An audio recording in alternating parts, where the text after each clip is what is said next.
Mga Bisaya sa tibuok kalibutan, maayong adlaw kaninyong tanan. Ayaw usa pagbiya ni ining video kay naami importante nga ipaabot kaninyo. Kami ang mga Subuanon og Litenyo nga nanglangyaw na dinhi sa Amerika ug Canada ug mapagarbuhon nga nanag-iya sa lehitimong digital business nga adunay automated system that works in the background 24/7 as plan B o side gig namo. Kung naamoy cellphone o laptop nga naay wifi, kini nga negosyo para pod kanimo. Ako di ay si Gina Bab, taga Cebu sa Pilipinas, usa ka doktor o siyentista nga nagpuyo na diri sa Florida kauban ang akong pamilya. Maayo na ang dagan sa among kinabuhi apan sa pag-abot sa pandemya, nawad og trabaho nga akong bana. Ni mahal na pod ang mga palitunon to the point nga among savings sa bangko nahurot na. Kinahanglan na namo ang dugang nga kita o income. Nag-pile up na pod ang mga bayronon, mga credit cards ug loans ug uban pa. Ang mga butang nga na-enjoy namo sa una sama sa pagbakasyon, hinay-hinay nga nawala na. Hangtod nga nakita ni nako ang digital business sa social media. Ang usa ka advertisement nga pareha ani niagi sa akong newsfeed. Usa bitaw ni ang digital business. Atong paminawon ang akong business partner nga si Sally nga taga Canada.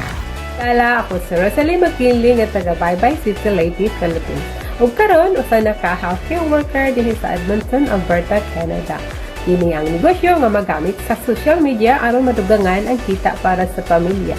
Kani nga negosyo portable kayo kay pwedeng dadun kung magbakasyon o mag-travel ko. O pwede na ako i-manage bisan asa.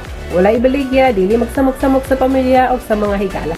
O bisan wala eksperyensya sa negosyo, pwede kaayo. Ang rason nga nung ni-atol ko ani nga business kay tungod sa akong pamilya sa Pilipinas o dinhi sa Canada para makasuporta ko sa pinansyal nga panginahanglan nila, maka-spend pud ko og kalidad nga oras ug pagbakasyon kauban sila. Karon atong paminahon si Carlo, usa ka digital business owner sa Amerika. Kumusta mong tanan mga pare ug mare? Ako po si Carlo Garcia, taga Pensacola, Florida. Usa ko ka-retired US Navy pero nagtrabaho gyapon karon sa US Air Force. Ang akong misis na si Carlota, usa ka full service supervisor sa Naval Air Station Pensacola. Kami ni apil ani nga negosyo aron sa imi maka-retire sa among trabaho, makapag-travel o bakasyon kauban ang pamilya bisan asa, ug aron mahimong kabilin o legacy para sa among mga anak. Usa ka bintahan ni nga negosyo kay pwedeng i-write off ang business expenses sa tax. Dini sa Amerika, makadawat niyo og 1099 form gikan sa IRS. Sa Canada, Form 34 ang maabot sa MUA. Mauni sila ang gamiton sa pag-file sa among income tax returns. So, litiwig ka ni nga negosyo. Asa ka pa? Pali sa imo si Gina. Usa ka ba sa mga ginikanan nga naglisod pag-budget sa imong kita para sa pamilya? Kini nga negosyo para gayud kanimo.